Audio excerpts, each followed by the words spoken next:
Hey guys, welcome to Sopi Studio Umbiamas, conectando Aruba com o mundo via vídeo podcasting. Conectar conosco, compartilhar ideias e histórias para nos inspirar e para nos abrir. Sopi Studio é a plataforma de podcast na Aruba. Follow-nos no Facebook, subscribe no YouTube ou na plataforma de podcast preferida. Escute o podcast preferido que hora e onde está. Sopi Studio, powered by Credits, botiu ideia? Credits educava e prepara a abo para vir um empresário exitoso. De business plan, guia personal e préstamo para negócio até com 100,000 forinhos. Vira para mês donho com Credits. Sopi, passa na Sopi para o sop, salada, wrap ou flatbread e mais fresco. Com 7 localidades rond Aruba, nós está cerca de Ibo. Sopi. Swing Masters, organizando events, conferences of weddings, Mister de luz, sound, staging, DJ, trussing of flat screen, Swing Masters está claro para ser boa fiesta éxito. Swing Masters. E agora, Sopi Studio é plataforma de podcast de Aruba, está apresentar. Sincerely Carolina is powered by Lindy Boutique, Proframe, Avino, Gelatissimo, Paper Sisters, and Purina. Hi! Happy Monday! Welcome to Sincerely Carolina. I hope it's going to be a good Monday because you get to wake up a little bit later tomorrow if you don't work because it's Dia Diabetico, so it's going to be an off day. So I hope you get to do something fun and rest and, just enjoy the day off randomly in the week.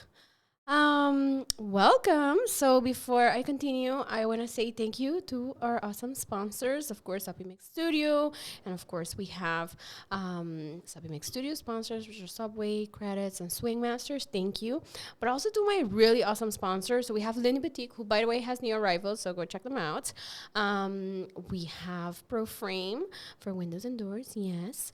We have Neutrogena, we have Purina, we have someone else, Gelatissimo, yes, which has my favorite gelato flavor, which is hazelnut. They also have like a Ferrero Rocher one, which is like a close second. But my absolute favorite is hazelnut. And like I cannot express this enough, okay? So just wanted to let you guys know that. But yes, I have two awesome guests today. It's so nice to always have people that I have known for a longer time. So we have Jesra here today, who I studied with since elementary school. So this is kind of crazy. So I've known her since elementary school. And then we also have Camille, who has been a friend since high school. So I'm really excited. Not just because I know them, so I like the persons they are, but also because they have grown into like these awesome thinkers and professionals. Now we get to talk about like the more serious stuff, so I'm really excited. So hi, ladies. Hi. Thank you for having, in any case, me once again. Yes. I'm glad to be here. And yes. Glad to have Camille on board as well. Right? We've been chit-chatting and I'm excited. So we have been doing some chit-chatting before starting the episode, and we're going to talk about toxic versus healthy work environments and what that kind of looks like. And we'll be throwing in words in different languages, just so y'all know. But we'll be talking about that. So if the shoe fits, either on the toxic side or the healthy side, let it fit and make sure that you do what is required to fix that. So I'm going to let them introduce themselves. So I'm going to start with Camille. Camille, can you introduce yourself real quick? Hi, yes, I'm Camille Arends. I'm 26 years old. I'm a bachelor student in Leiden. I'm studying human resource management, and this topic is my cookie. Yes, it is. And if you follow Camille, you know that she shares a lot about this topic, which I think is great because she makes it like a topic you talk about, in a non-serious setting, which I think is important because sometimes we don't even know that we are in a good situation, or we don't even know that we're in a bad situation, and only like when we get to chit chat about it, we're like, oh, I actually do have it good, or oh my gosh, this is like real bad. So thank you for making that a topic of conversation. Thank you. And we have Jesra. Hi. I'm Jesra Wiersma, 27 years old. Actually, I'm a graduate master's in human resources. I've been working professionally in HR for the last 3.5 years. From consultancy to insurances to the oil industry. Just last year, I launched my career coaching business together with my sister, who's my fellow partner in business. She's a financial coach. And I'm also in the process of becoming a life coach. And this topic, just like Camille, is right up my alley, not only because I work in HR, but I had my fair share of experiences of toxic workplace environments. Mm-hmm. And I'm not sure if we're ready for this conversation, but let's go. I mean, ready or not, we have to go. So I think that I think that a good place to start, and we were just talking about this, would be to understand who we are as a country. So in Aruba scenario, right, that's home right now, and most of our listeners are from here. But I think it is important to understand who we are and what our workplace HR situation looks like in order for us to understand how that has, impacted workplace environment. So Camille, we were just chit-chatting about cultural differences and how that impacts like everything in life, right? It does, yeah. Okay, so you recently dug a little deeper into that, and we were just talking about how Aruba is a very collective country. Can you explain what that means in like work situations, or what it means in general, and then what it means in like work situations? Okay. Aruba is a low context culture, which means high context. High culture. context, yes. My bad. Sorry. Which means we don't directly speak towards each other. We're not like assertive. We don't like giving feedback to each other. It's seen as like we want Conflict. conflict. Yeah, we're looking for conflict. We want to keep a good relationship, which is a little contradicting because that causes that we eventually gossip about each other a lot. So that is why, for example, you come from the Netherlands, you work there, and we talked about like people saying, hi, what did you do this weekend, for example. And here it's normal because it's a part of our culture. Yes. But over there it's like, in the Netherlands, it's like you don't do that. No, exactly. We keep it short. And I think adding to what you're saying is that we are very, we want to be in people's business, especially when it comes to work. And the thin line between work and private is very thin. Very thin, actually. Yes. Too thin. And not only that, we are not afraid to speak up with each other. Only when the other is not present, we speak up. And that hinders, like you said, the progress of communication within a company, more or less increasing the toxicity level that hangs around. So another thing, we were just talking about, and when you think about collective countries, it's that you have different aspects that show who is in charge or what is accepted, what is not accepted. So in our case, age is a signal for authority, right? So we have a lot of ageism going on. So what happens is that people who are higher in age will either feel like they have more authority upon younger people, regardless of actual authority in an organization. And vice versa, the younger person will feel like they have to hold a certain level of respect. And we have blurred the meaning of respect to the point where people are afraid to, set a boundary, just stopping people from, hey, you can't say that, or that's too intrusive. I do not want to talk about that, or you have no business asking me about that, or etc. So this has, and you see it in so many places, and it's not just in work, but in every single scenario in Aruba, it's a very known saying, like, respect your elderly or the older people. But what is respect, right? I mean, telling that person that what they just said is offensive is not being disrespectful. It's just, stating something that was uncomfortable for you. So this has caused a lot of issues where you see in the workplace that the older clique or generation has an authoritarian view upon like the younger generation, and it's really hard to fight it because it's so instilled in our like culture and society that even if you like go home and talk about the situation with somebody else, they're like, They don't oh, understand it. They don't understand it. and they'll tell you like, but you have to be respectful. Meanwhile, the other person is not being respectful or like not being considerate. So what have you seen from your perspectives, both of you, like HR?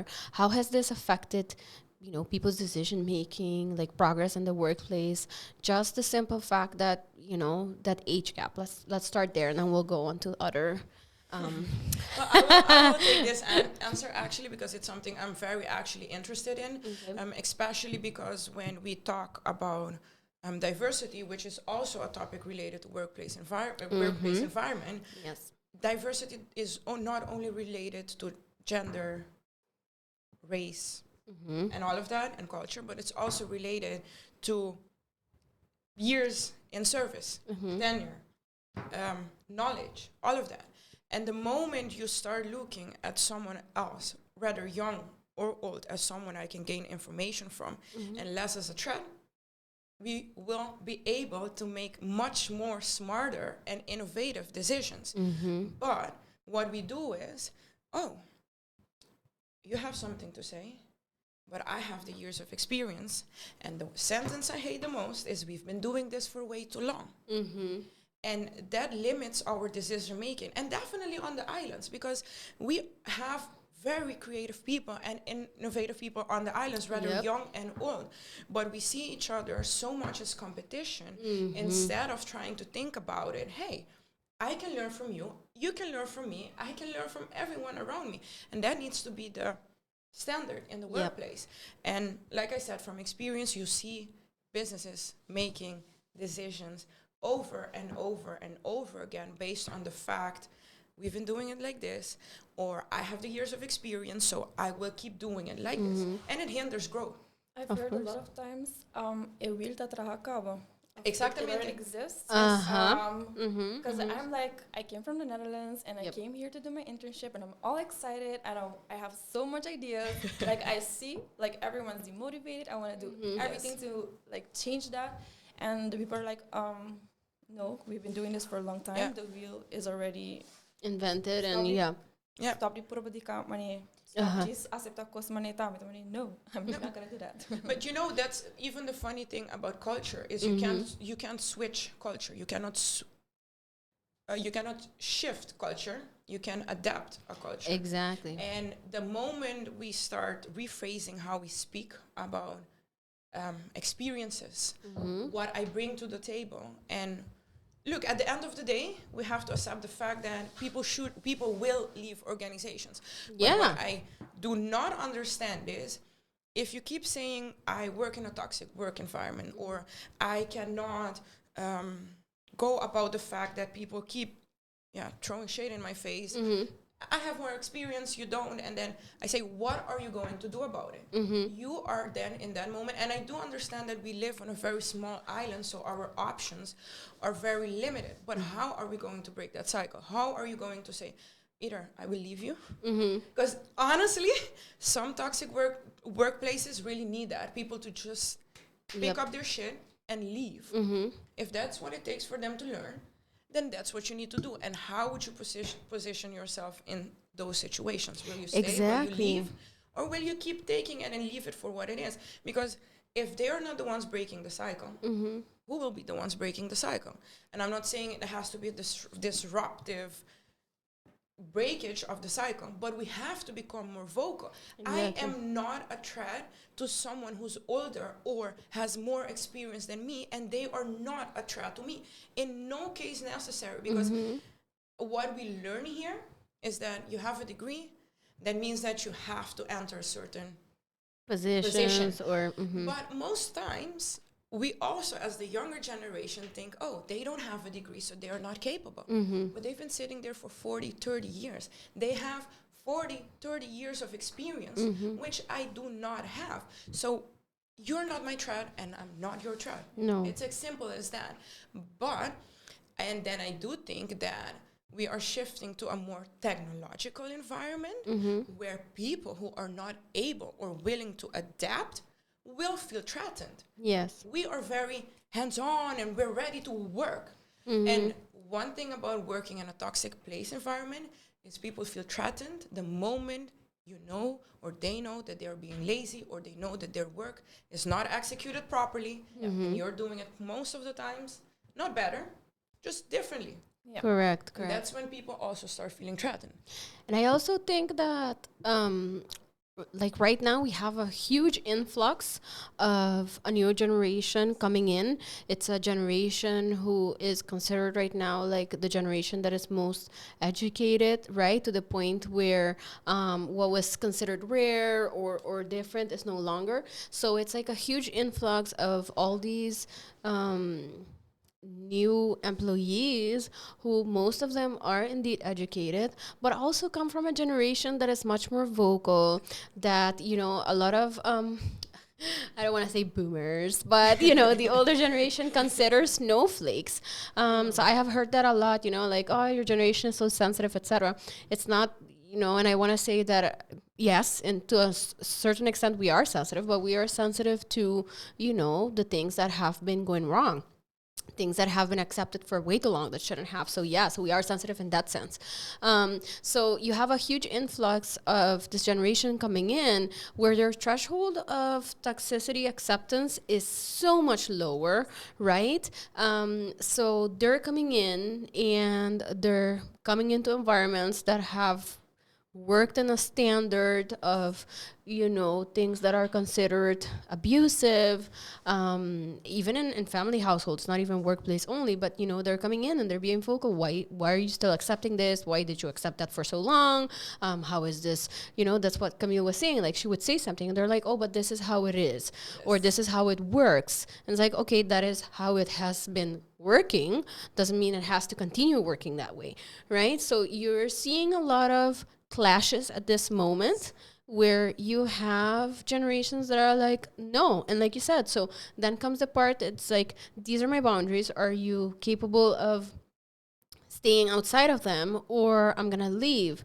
And the only issue that I still encounter is that it is important that when they leave, that it is recorded properly, because I feel like that is the one thing that is like, okay, you leave, but if you leave and then it seems like you left for better opportunities and thank you so much for your great work, bye, then it's the same group as again, and then you have the whole cycle starting all over again. Well, you have a new influx of like the generation coming in and then finding this. So what would be considered, toxic traits, so that we even, let's talk a little bit about that so we know what that looks like, because I think that we have normalized so much that makes people question. I have been in that position too, where I come in and I'm like, this feels weird, or this feels like unacceptable or odd, or like it shouldn't be this way.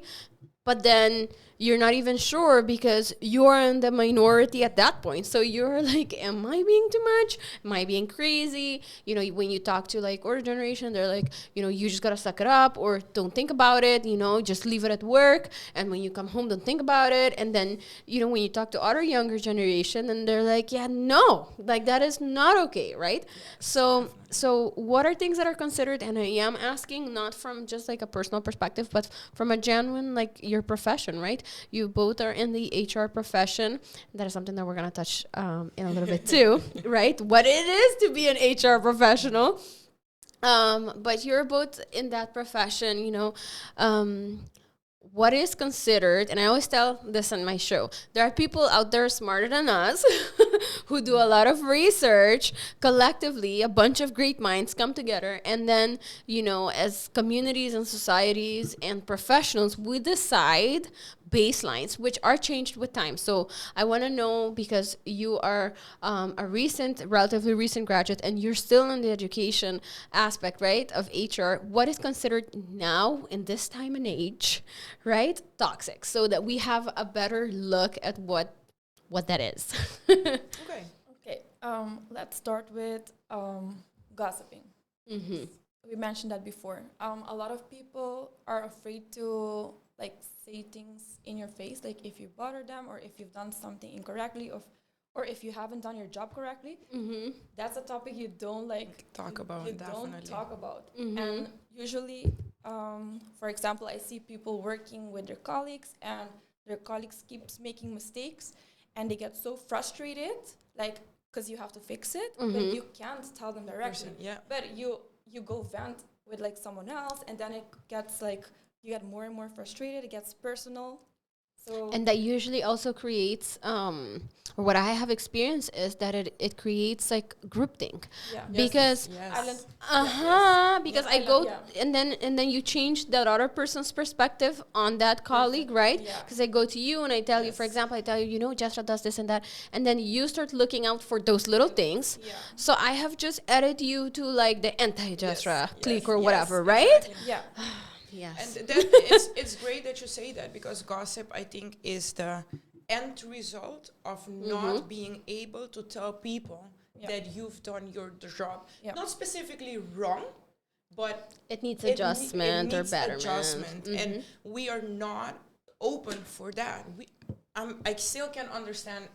I see it in the Netherlands, but I see it more here. I cannot tell you that you made a mistake. I cannot tell you that my approach is different. And what does that lead to? Gossip. Because like you said, I'm not willing to approach you, or I'm just not, like you said, direct in how I approach people. And that's something that not only is toxic in our workplace, but also just in our society as a whole. Yeah. In general. And I think gossiping happens on every layer. And gossiping starts from the way the government deals with gossip to how it's implemented in the workplace, the way we talk about news. And I think gossiping, we've gone so far in with gossiping in the workplace, especially here. Who's pregnant? Who's out there Cheating. He's out there cheating. The boss is sleeping with who? Who's guaranteeing their salary? It doesn't matter. Focus on finishing your job. Get shit done. Politics will be there. Weird stuff will keep happening. But how much attention do we pay to it? Says a lot about our society and how we think about it. Yes, and how it is presented as well, right? So I experience a lot of like what I would consider TMI conversations in the workplace. So I love talking, right? I wouldn't have a podcast show if I didn't love talking. But I'm very conscious about what I talk about and who I share things with. Just genuinely because I am personally like that too. Like I don't want to know too much about certain people. So I wouldn't want to give them that information just because it's information I don't need and doesn't matter, right? Yes. It's that simple as that. And I'm a very social person, so I'm the kind of person that will be like, oh, how was your weekend? And I do expect a short answer, right? Like, oh, it was great. I went out with my grandchild, right? It's like, how was your grandchild? Great. Because I do want to maintain a human level of relationship in my workplace. But then you will have like intense conversations about really intense things. Yes. And of course, we all have like, work wives and work husbands or people that we're really like, or work bestie, whatever you want to call them, that we usually develop like a more friendship level. And that's fine. I'm not saying that is fine.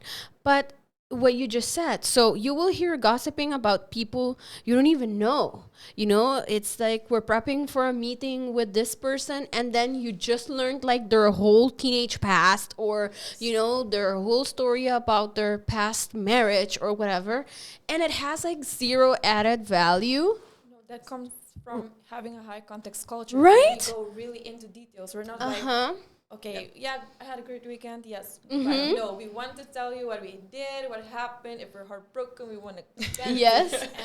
And that's just a part of Aruba's culture. And, like Jesra said, it is part of our culture, and we have to be aware of it, because I think that, it is part of who we are, and we may not necessarily be able to change, just adapt, if anything. But I think that one of the biggest problems is that we are so unaware of those consequences. So, if you're going to talk about these things at work, because it is part of our culture and it doesn't bother anyone, fine.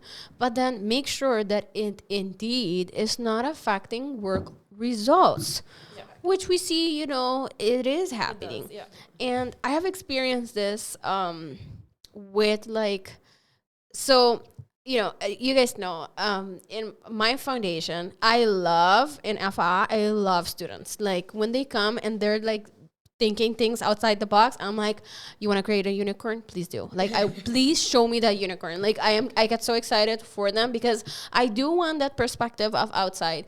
But I have experience, like, I will have an intern. I never have like gone to social media to look up who they are or whatever.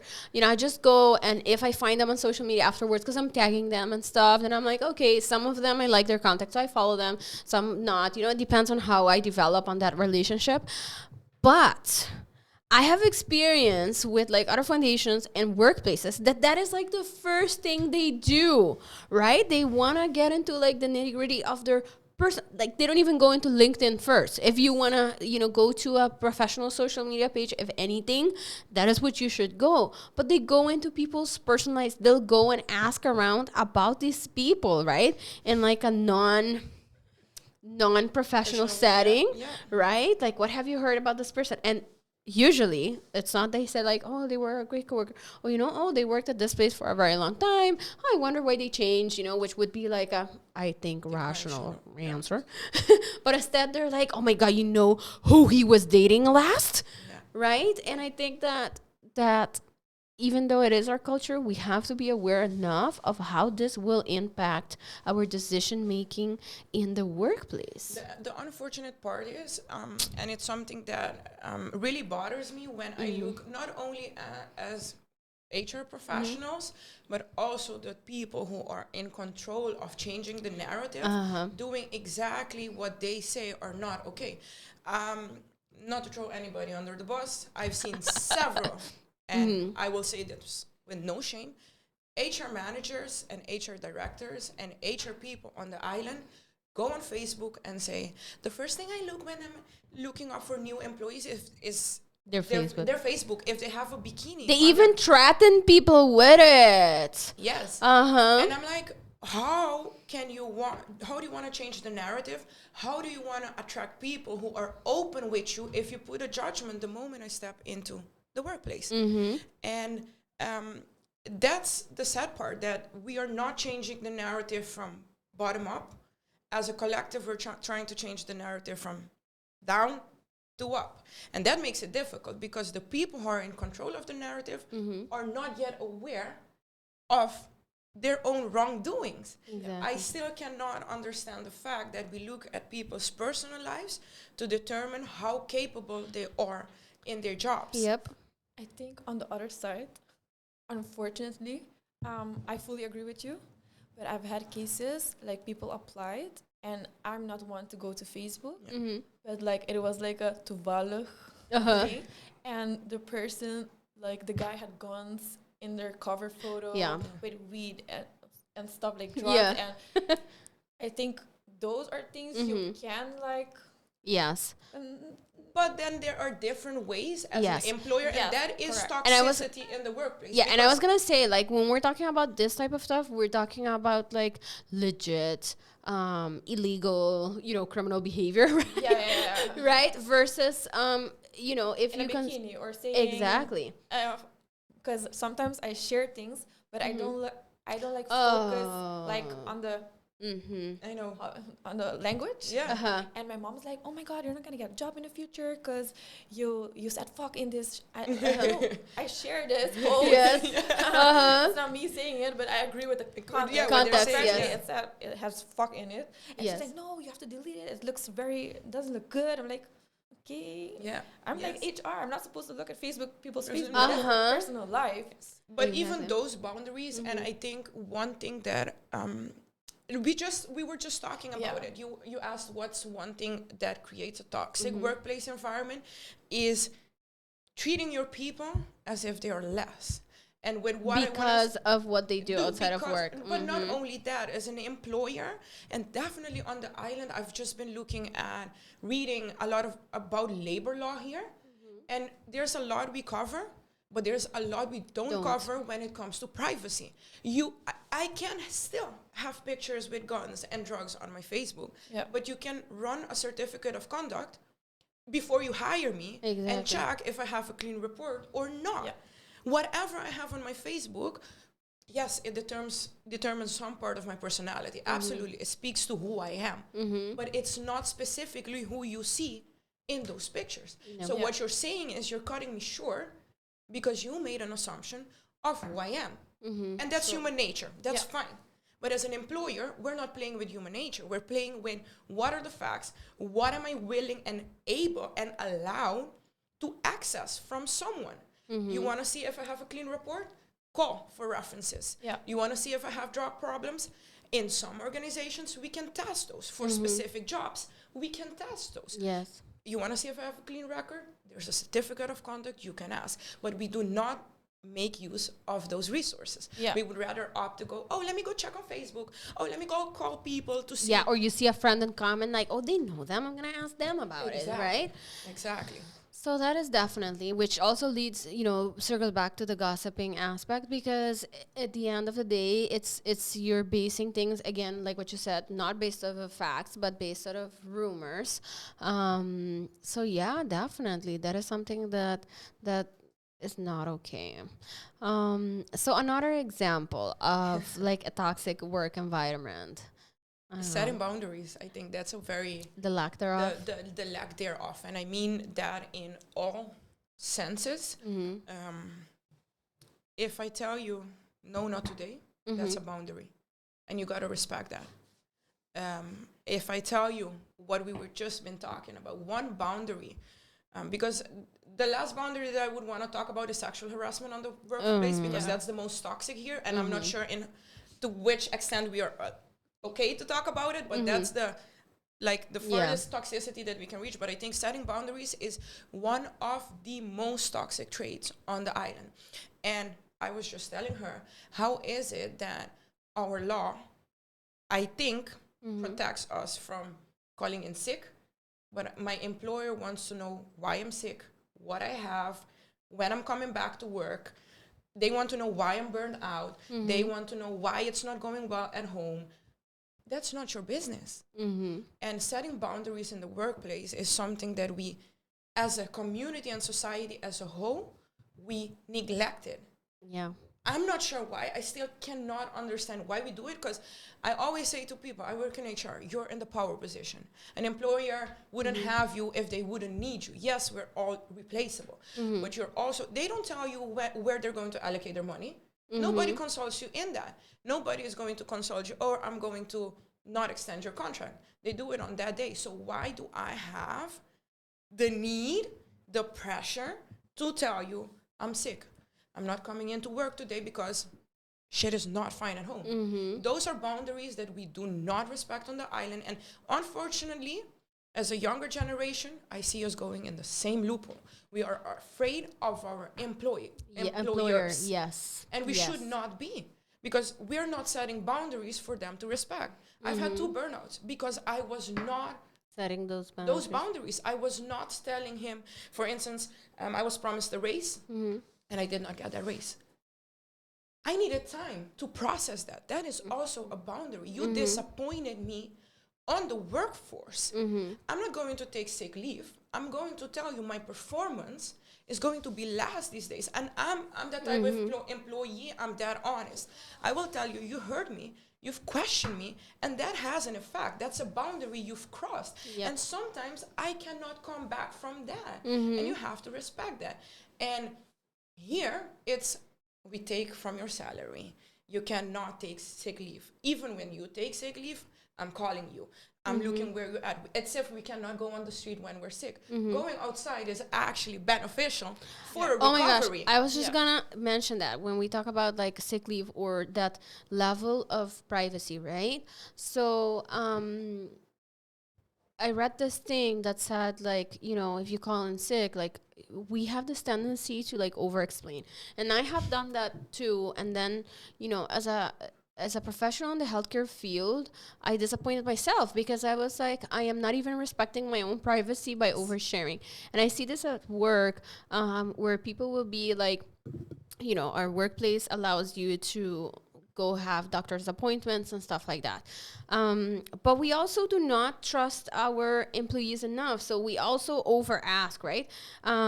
And I have seen people like overshare, like they will say like the name of the professional they're going to see, and I'm like, no, it's not because I have something to hide, but also that is my information, and I do want to maintain that power over that. So I have a doctor's appointment, and, you know, I don't have to tell you if it's my OBGYN or if it's, you know, my dentist or if it's like, I don't know, a neurologist or whatever. Like, that is literally like, in my opinion, none of your business. And if for whatever reason you feel like I am going beyond, you know, or I'm overusing, I will provide you with that information if required.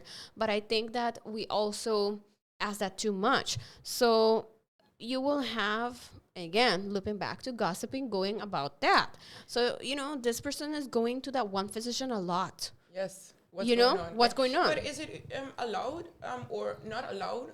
Because it was never allowed in my perspective. But do they still ask you to bring a doctor's letter once if you're like 1 day or because I remember back in the day that was very common, and now that you mention it, I'm just like, you just a bell ring in my head.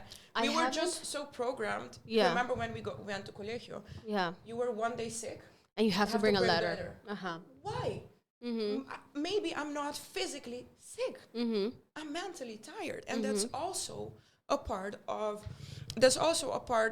respecting boundaries. But we are so programmed from such a young age to respect the people above us, to overshare our lives. Like you said, why do I have to present the doctor's letter? And I'm curious if that's still the case here. Well, not in my case, but I do know that there are still employees that request a little bit more. Micromanagement. Yeah, so where you see that, so, you know, in our case, we don't have to do that. And of course, if you call in sick, that goes through SVB and, you know, whatever their communication channels are. Yeah. But I do know that some workplace environments do require people to, you know, present proof of appointment or of, so physicians' offices will still provide, like, especially specialists, what they'll do is they'll print out a page that says like your name and then the time that you had your appointment, and that has like the, you know, 2.5 hours thing. And if for whatever reason you had to wait beyond that time, they will, like,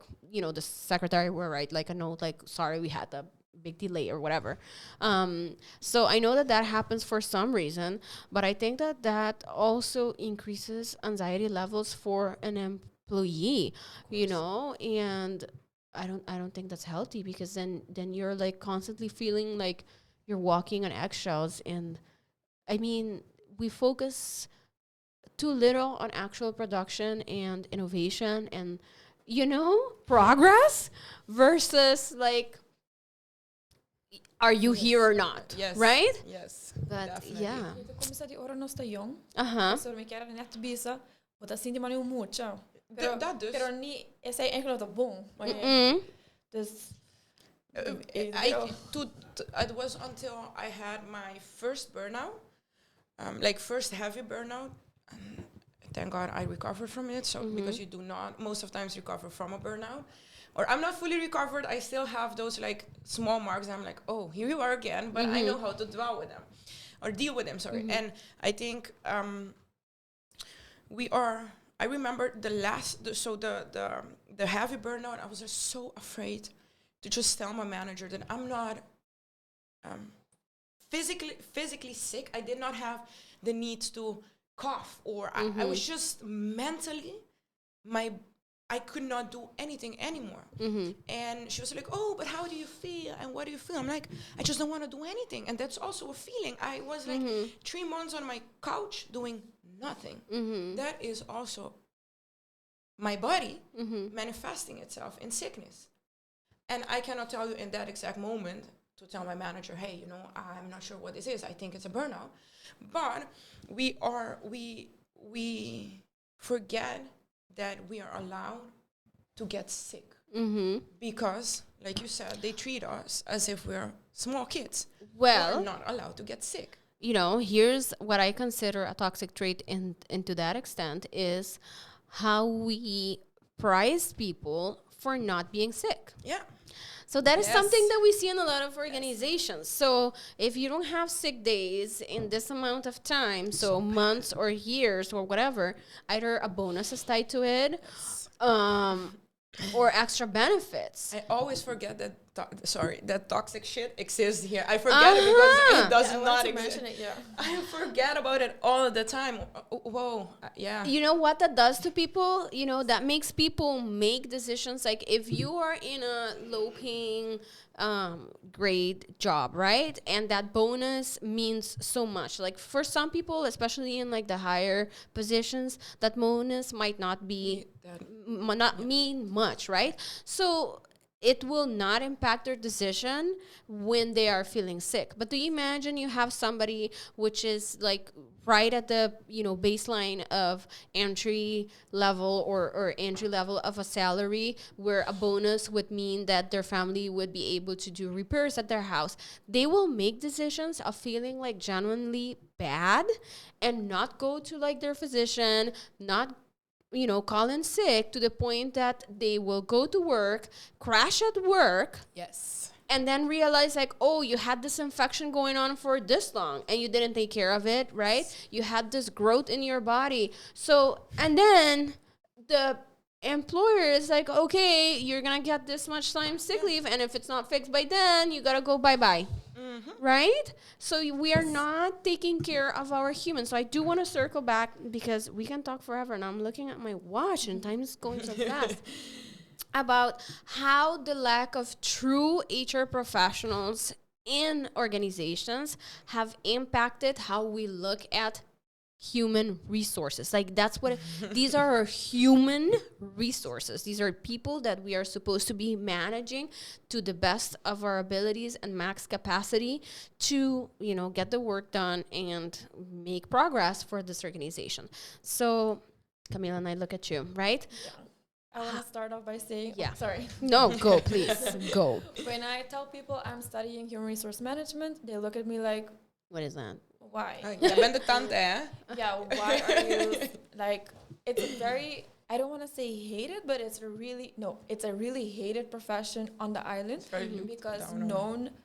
most known human resource management around the island are known for like I'm gonna say it flat out, they're not qualified for that position. That's it. And they're the That's- bad guys, right? They are And the they ultimate have bad- yeah. yes, they have positioned themselves as the bad guys, as the police, as like the watchers the of one bad who gets the conduct. bad news. Yes. Most of the time. Mhm. Instead of, like we talked before, about, I love human development. Like, Yes. I want to help people get better in what they're doing, and if they're demotivated, I want to change that perspective.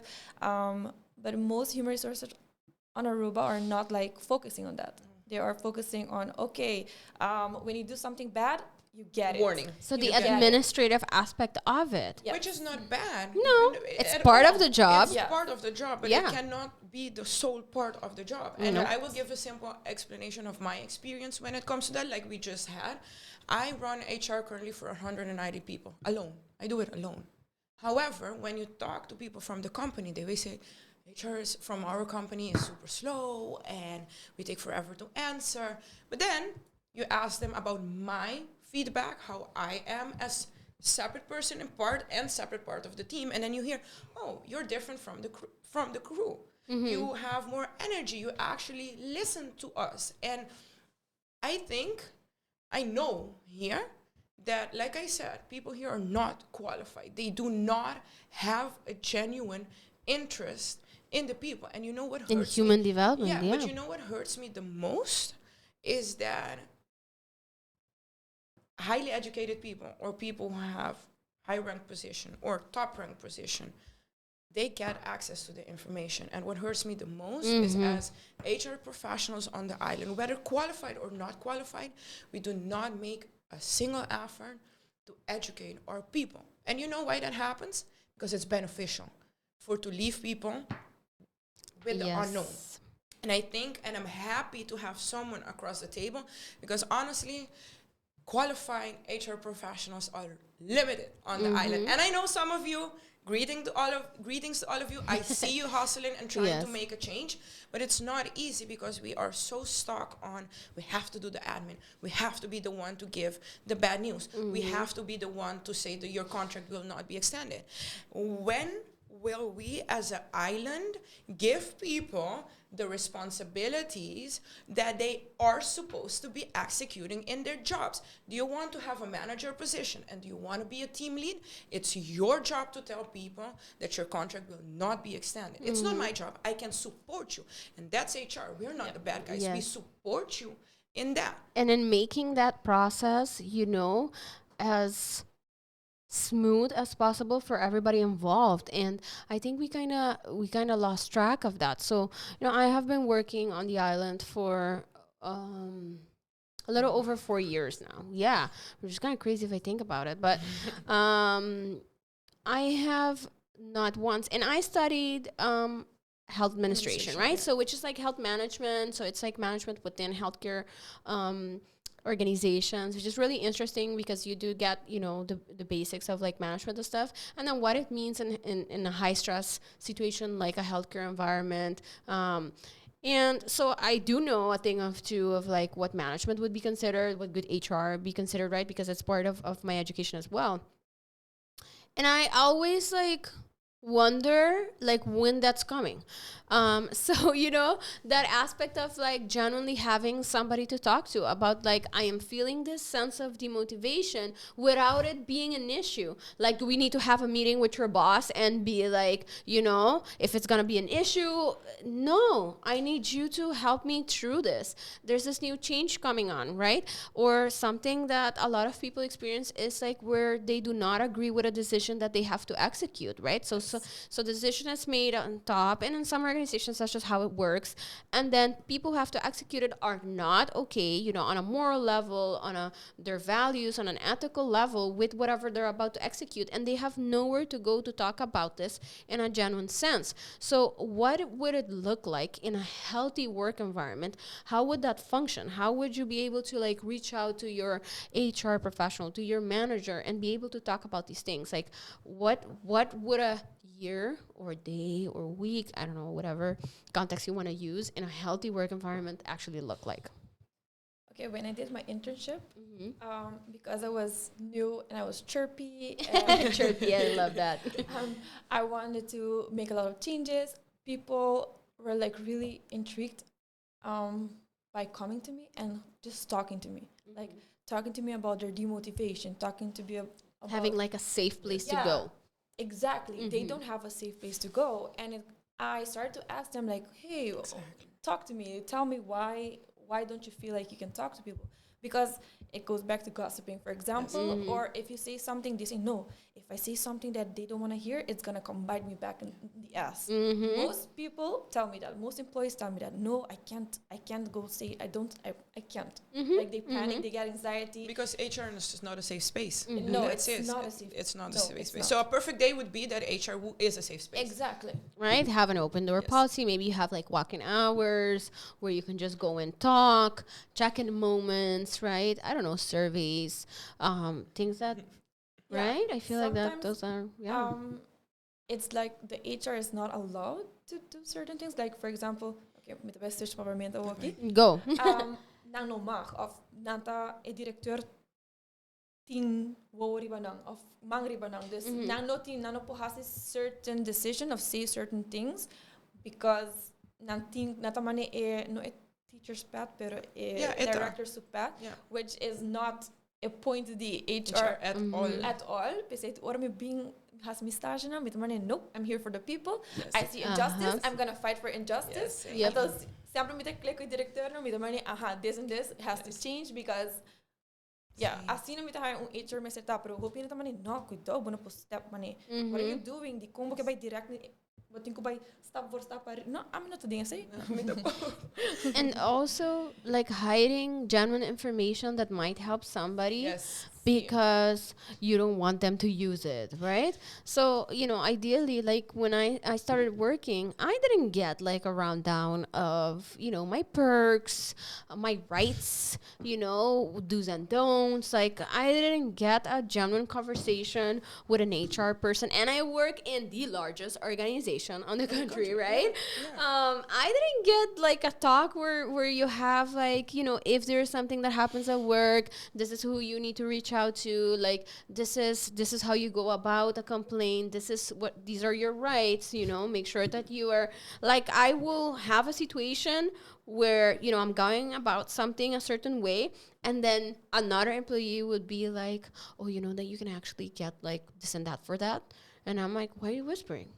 It's like, yeah, go check like this law, and this particular like article, and then you'll find it. And I'm like, why are you whispering? Like, why are you telling me on like a such low note? Like, why is this not, And so I do feel like a positive or healthy work environment would be like, one, you get that, and of course you're new, but I can go with these questions and genuinely like, ask like, how am I gonna proceed with the situation? What would I need to do if I want to make this change? I think it's Yeah. funny that you say it, because I think what I see from my personal experience, and also I'm very honest about my career path in HR, specifically because I talk about who I want to be in HR, and especially because I want to stand for the people, but also the company. And that's our role, right? We have to be the middle person. But what I do see from my experience, and I know it's also here, we want the HR person to be the coach, the payroll partner, the administrative person, the one who makes the tough decisions. And it's usually one or two people running the department. And I'm not saying that's wrong, but HR doesn't get to do what we are meant to do, because If we they are don't have only time to do it. Yes. Right? And for me, if I tell you, this is my perspective on how I would want HR and how a perfect day in HR would be. On the islands and everywhere we go, you have one person, two people for your admin. You have one or two coaches or psychologists in your company, or you have to make that accessible. And not just any coach, a life coach, or a career coach. Yeah. Why? Because both of those type of people, or überhaupt a consultant, someone who you can vent to. You do not have to specifically vent about work-related stuff to your employer. But things that are impacting your level of concentration. Yes, so totally, sometimes yes. that's house stuff, Yes. right? And I think also one thing that we do not do as HR professionals, which I think you do as well, I try to do it as well, I create a bond with my people. And I always tell them that it's not the bond for you to tell me what goes down in your life. But one thing I do, I know the names of everyone I work for with. All of my past employers, employees, colleagues, that's also a welcoming. Hey, this is it. This is who I am. Who are you? Why are you here? Why do you want to work for me? Make those conversations more approachable. And then people start opening up automatically. I remember I said to someone last time, I work in HR, so I'm of course not allowed to ask how it go with your pregnancy. So like, how is it going with your baby? Is she healthy? I didn't ask anything. Just how are you experiencing motherhood? That was my question. How are you experiencing motherhood? Just to know how she. And then I got a whole different person. I got a mom who's struggling to balance work life, who's finally allowed to tell me, Jesra, I have it heavy. But we are not interested as HR professionals. So for me, an ideal work day for an HR professional, the ideal situation would be, I have people running the admin, I have people running the psychological part, I have people for support, I have people for this, I have people drafting the contracts. You have to split it up. Yes. And then again, directors and company owners need to understand that we are not there to represent it. Oh my gosh. That was, yes. Paso mita karge hopi kaba. Mita karge mita kwaraku HR ta hopi emotional work. Eta hopi emotional work. So die bobanda tami mita expect een bepaalde vorm van flexibiliteit. De momento que bono hasiele but a constraint ami die por execute full job. Limit a potential kubuting in the human resources. And then I'm not talking about the afdeling, I'm talking about the human resources. Yes.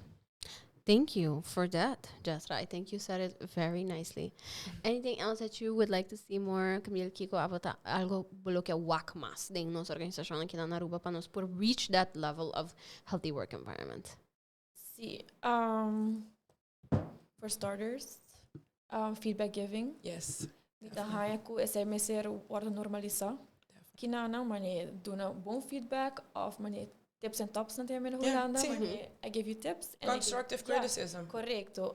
Essa também tá eigenlijk die school nos met z'n kwestie een tikje maar streng, mas quando Holanda nos tá so na Holanda oro hier doen met feedback na comienzo maar llega. Met mane, how dare you?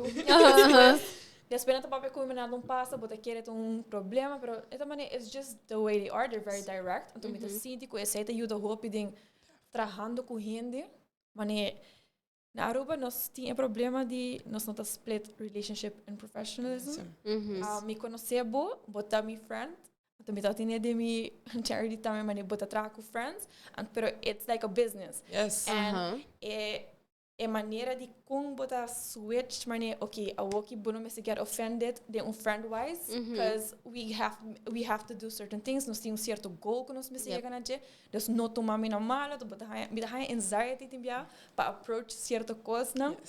Para sobre backlash tá pisar. Correto, mas passou nós não tá acostumar, mas na Holanda sim, pero aqui não me tenho que adapt me timbia com bota loop op. E sim, como passa assim, não sei, algo que também me sinto, mané como HR of ding, mané, ora que bota ervaar, mané bom management course. Não tá assim, como bota do na feedback, que vai genuinely, you that vai get absurd, a pessoa vai compreender. E não mané, basta me nagosta coisa que a trobe bota na minha coisa mal trabalhar. Ou fazer? Não, então basta genuinely, mané, hey. Bari para você tal coisa como mais viaja, tal que nós temos trabalhar para Chile, mas é something como por ajudar com essa aqui, right? Pero nós, mané, me tá bem back na dia, nós nem even nos manager, kita effect quando nota, hope de na nota qualificar para ter management, yes. Portanto, anda hobby sabe de mané, yes. Pero não tem support tampoco. When you just recently me to papi, I'm a field believer. I've had mentors throughout my career. To this day, I've had mentors. People younger than me, older than me, people in my field, out of my field. Yep. Henen dan gewoon kom te look up to. Why? Persona to na een perspective. How it is. En die mi caso me getra como hier in Hamburg. Both van mi por hanja zowel de hard ervaring als de soft ervaring. Die komt te manage en te manager of people. En toen me te keren ku aki na, nos hen en dan ku te manager.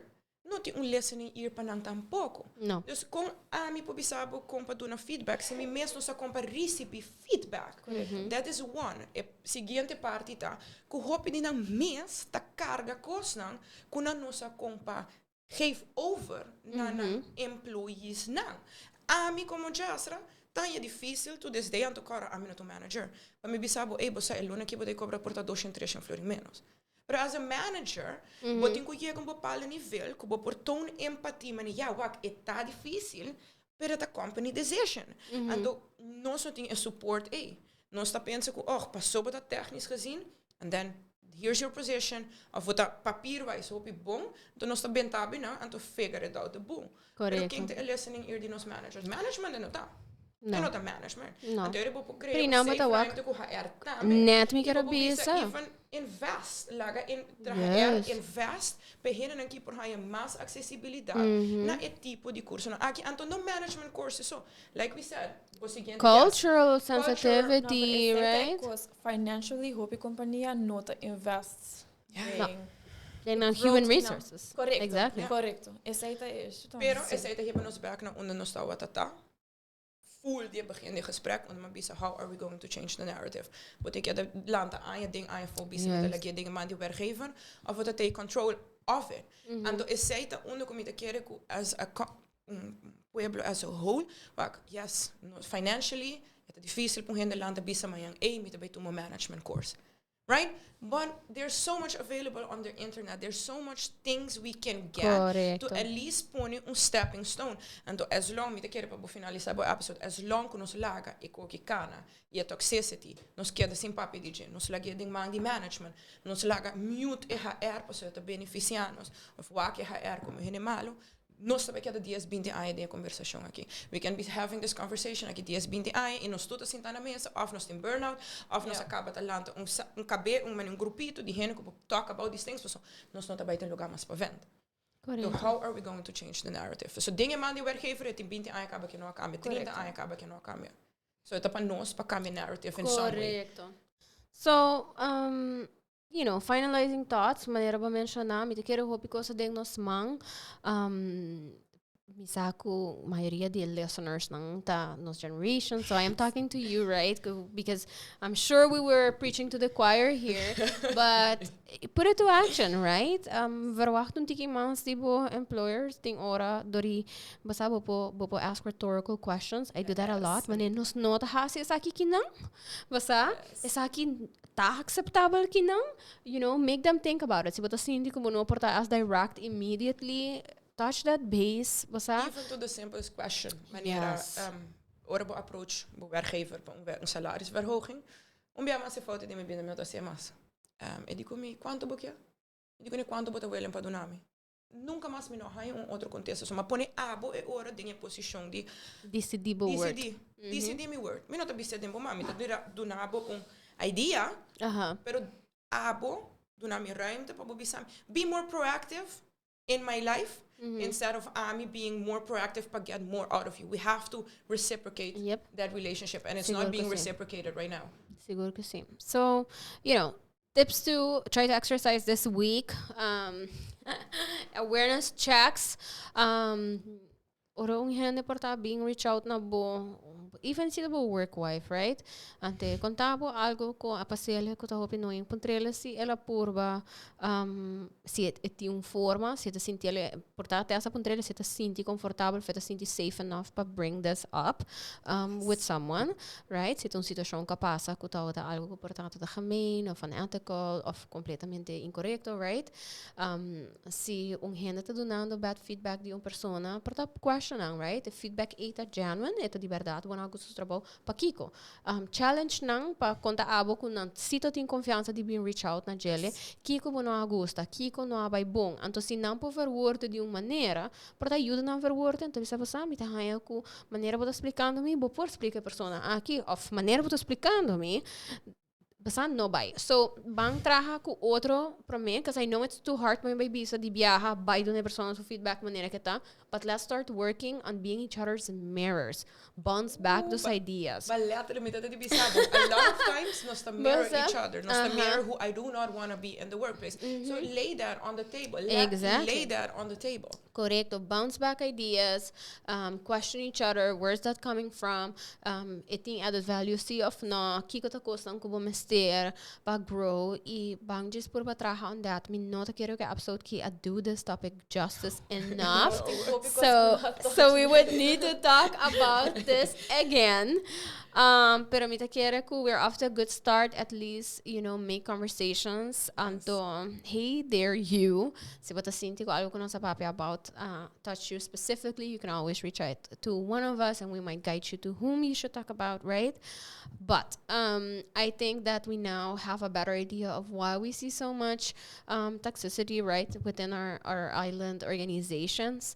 What are things that we see, and we didn't even talk about everything that we see, but some of these things. So if you want to, continue sharing on that so we can have more content for a further episode on this topic, please do let us know. Yes. But yes, I think that we have work to do. Yes, and I am happy that this generation is as sensitive as they are, right? The snowflakes, because yes, please go smell and wash out all these bad things that were happening for so long. Definitely. And I'm adding up to that, happy to see people who still up to talk about these topics. Yes. To not let it mute. Exactly. To mute it and to actually say, I will keep doing this study and I will take a stand in this and I will stand up Se for. me quero visitar me patur, eu não cu, eu não tá trabalhando em companhia não tem paciência. Yes. Sim. Mas eu hope que não a message me ku não tá feel burnt out cabo of não tem ai trabalhando and it's super frustrating. Tem paciência because I believe the change is going to come soon. Yes. And seguro. E por bawak kung bopor add to that change, Correcto, right? De uma yes. maneira que bo nota 13 momentos é uma situação que está unsafe, because we have to be honest about that. Naturora bo basi turcos que bo quer, bisa turcos que bo quer, pa sobra it will put you in a position that is unsafe on so many different levels. Yes, definitely. Pero por ba find those ways, right? Talk to other people who maybe can help you with this. See what you trusted person within that organization, of outside that organization, ko portati yung tiki insight. Talk to them, pero make sure ko enota just quede inanang. Do something about it, even if it's small. The ripple effect will function. So, if you do something small, then somebody else might do something small, and then that can increase every single time, right? Because that's how everything works in human nature. So we're constantly pushing boundaries and breaking cycles, but it takes time and effort. So start doing the effort, right? Making the effort to create that change. And I do believe that there is change coming because we are talking about it already. Yes, So definitely. thank you so much, ladies. Thank you. Thank you. But I hear a message Camille bisa nang kunang ta burnout. It's not worth it. Yes. Not worth it. It's not worth That it. burnout. It's not worth it. Best believe mane mabisa mapasa dos viadin je not recover full from that. Ko ta marcabo para isso tipo vida and it's not worth it. So si buting early signs I know could help the difícil, but any help is available. Yes. Make use of it. Ting hene nang ku por you dabo akinang talk to them. Correcto. There is. Correcto. Ku Camille lo por you dabo because it's just a question of listening. Yes. Reach out to the people closest to you manera ko babisa. Sí. Don't let it go too far. Thank you for that sign of encouragement. All right. Like Hobby po, me da clapa mani. Sí, me quiere after this conversation, no se va a plan something else. Yes. Okay, no se va a plan follow-up conversation. All right. Thank you so much for listening. I will see you again next week. We will talk about traveling next week, traveling in the pandemic, traveling in general, traveling, the future of traveling to Aruba and from Aruba. So I'm excited about that. And stay pending for a date for this follow-up Yes, conversation. All right. Take care. Thank you so much. And I will see you again next week. Bye. Bye. Sincerely Carolina is powered by Lindy Boutique, Proframe, Avino, Gelatissimo, Paper Sisters, and Purina.